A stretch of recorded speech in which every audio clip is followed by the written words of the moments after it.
بسم الله الرحمن الرحيم إن الله وملائكته يصلون على النبي يا أيها الذين آمنوا صلوا عليه وسلموا تسليما اللهم صل على محمد وآل محمد بسم الله الرحمن الرحيم اللهم كل وليك الحجة ابن الحسن صلواتك عليه وعلى آبائه في حال الساعة وفي كل ساعة واليوم حافظا وقاعدا وناصرا ودليلا وعينا حتى تسكنه عرضك توعا وتمتعه فيها طويلا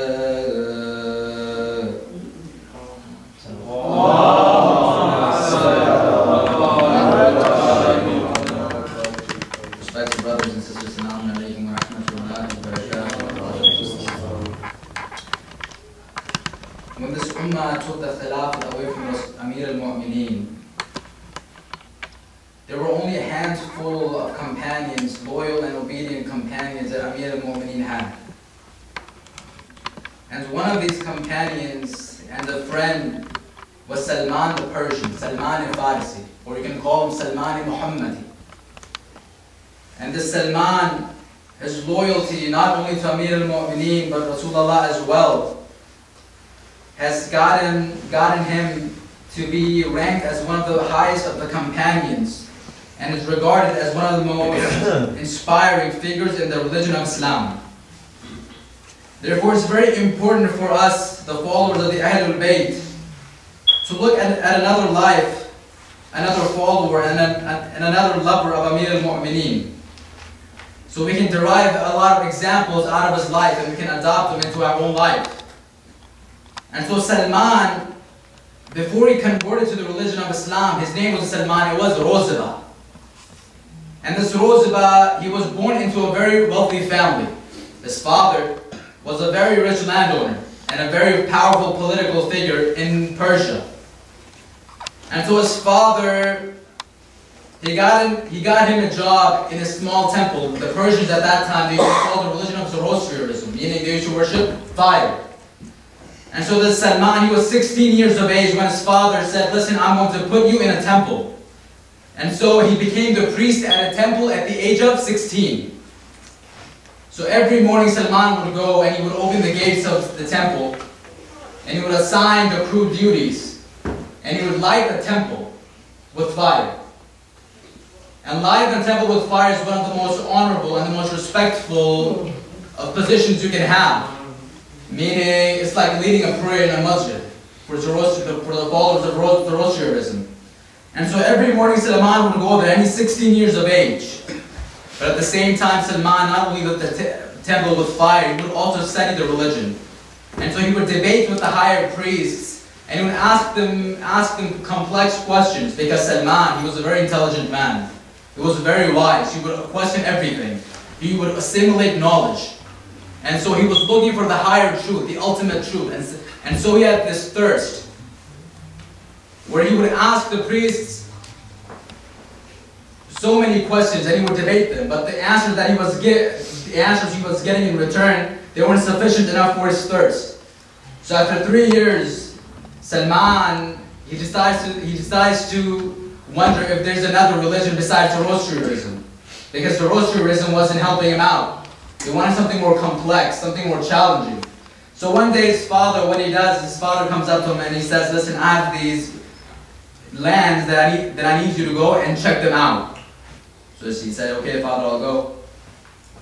And so he goes the next morning, and on his way there, he sees an unusual building. He sees an unusual building and he says that curiosity within Salman, it drags him inside the building. He gets inside and he sees people singing. And so he sits down and he just notices what's going on. After their sermon was over, or after their preaching and their prayer was over, one of the monks comes up to Salman, he says, listen, who are you and where do you come from? He says, I'm Salman. I live in this town of Persia. My father's a very rich landowner. And so he says, he asks them, I want to know about what's going on here. And they say, we're Christians. He says, you're Christians. What do you believe in? He said, we believe in God. He says, God. Okay.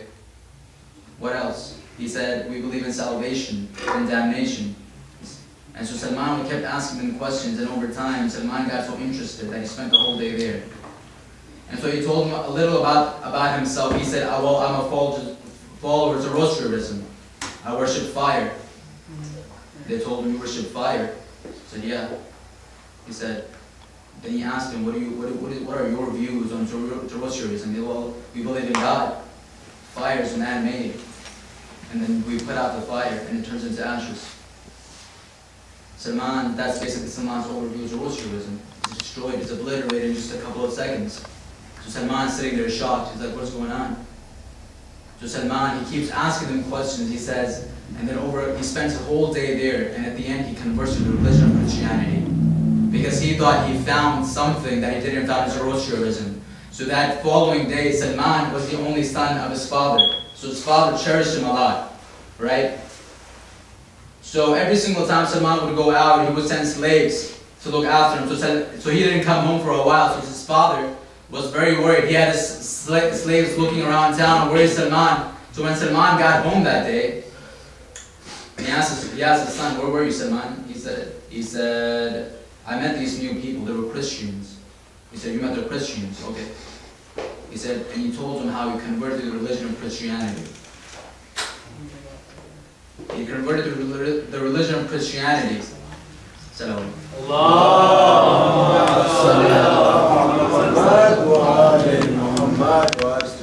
he tells his father, I've joined the religion of Christianity. His father, when he hears this, since he's such a high figure in his community, he can't have his son converting to another religion. So that same day, he puts Salman in a prison. He puts him in a prison, and then he begins to torture him. He begins to torture him, and then he sees Salman is not willing to leave the religion of Christianity. So one day, one of the guards of the prison, his name was Mehran, and Mehran Salman grew up, and so he was a bit sympathetic towards Salman, and so he told Salman that there's a caravan of Christians leaving for Syria. And so Mehran, eventually he helps Salman escape and go with the Christians. And so once he got in the caravan, he got to Damascus, and in Damascus he spent 10 years. Salman spent 10 years looking for the truth. He spends 10 years in Damascus, and then after that he moves along, and 20 years he spends in 4 cities. One of them was Amuria. And from Amuria he began to question things from Christianity to Christianity, just like how he was questioning things from Zoroastrianism. Same things. And so he overheard someone talking about the last messenger of Allah, Prophet Muhammad, Rasulullah sallallahu.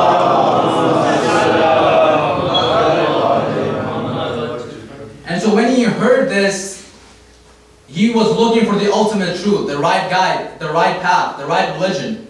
And so Salman, he met a couple of people that would go to these traders, where they would go to Damascus and then go to Medina. And so Salman, he talked to them and he said, listen, can you take me to Medina with you?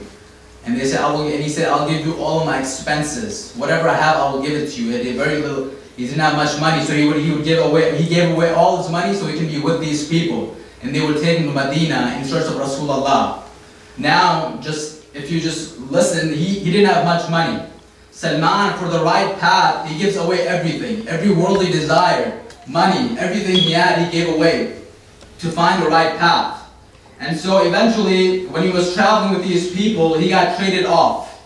And he got traded off to one of the Jewish merchants whose name was Usman. And so Usman used to reside in Medina. In Medina, he got there, Salman would work endless hours he would work there. And then eventually, Rasulullah migrated from Mecca to Medina. When he got to Medina, he heard that Rasulullah is here. And there were 2 tribes in in Medina at that time, Aus and Khazraj, who had joined the religion of Islam. And so over time, Salman, one time what happened was that his master, Usman, he was out for business. And so Salman, he found it as a very good opportunity where he would go and meet Rasulullah. When he went there, when he went and met Rasulullah, Salman al-Farsi was so mesmerized by the beauty of Rasulullah that he was convinced on spot that this is truly someone sent by Allah.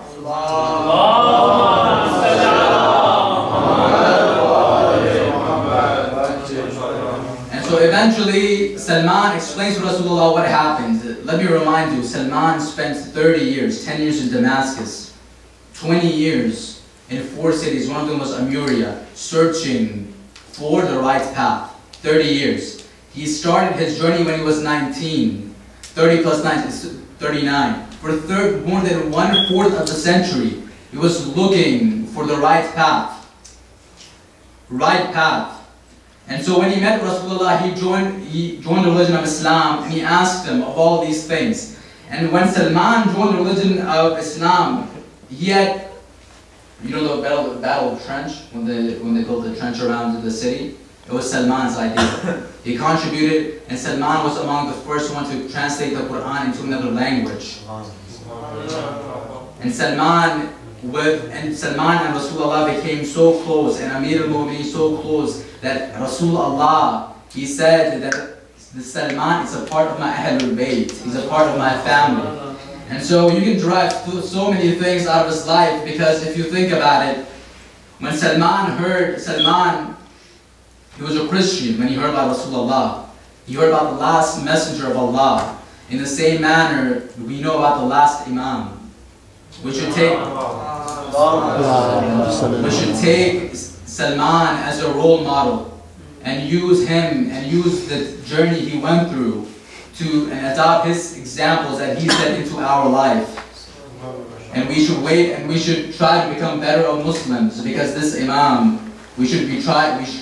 the overall purpose, it should be to be in his army.